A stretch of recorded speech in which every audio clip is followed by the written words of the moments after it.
We wanted to get you all in one room so we could lock the door and not let you out. Take care of all your problems right now. Probably should lock the door, right? Yeah, so we don't have people come in.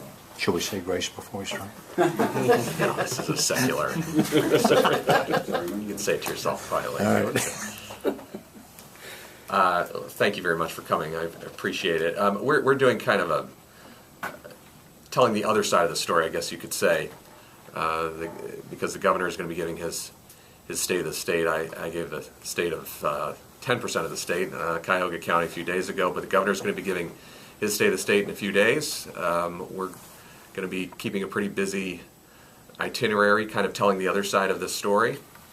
So we'll wait and see what the governor says, but we have a different view of how Ohio is doing and what the priorities of the state should be. A great example of that, to me, is the legislature, of course, just passed some rules restricting voting rights, and apparently the governor's staff has indicated his intention to sign that.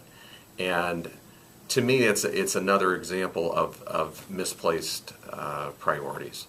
There's over 400,000 people out of work in Ohio. We're 45th in the country in job creation recently. That's what the focus should be on.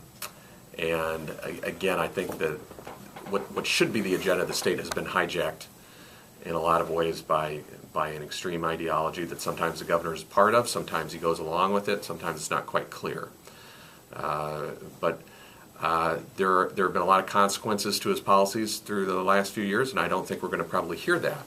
But we're going to have a couple stops on our trip in the next few days that I think are going to point out some of the differences. So we're going to be speaking actually at outside of a educational facility in Medina where his speech is being given, talking about what the implications have been of his cuts of over $500 million net in K through 12 education. We're going to be down I'll be meeting with workers from Ormet for the second time. Again, the governor he's actually recently asked about that again, and he's decided that's a political issue. Well, for the people that lost their jobs down there, they just view it as a issue of survival, economic survival, not politics. So and that's something I think a governor has a responsibility to do. I've said that before. And one of the points I'm going to make over the next couple of days is there's a certain version of reality that the governor is going to give.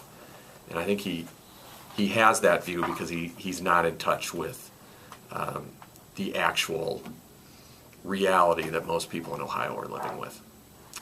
That's why he feels comfortable using the language that he has, that the economy in Ohio is a miracle. Now, in my state, or in my county, unemployment rate is below the national average and it's below the state average. But I've never described it as a miracle because if you're in touch with people and you know how many people are struggling, you just don't use that kind of language. But I think it's a good example of how we view what's happened in Ohio in the last few years differently. So I wanted to be brief and get to anything that's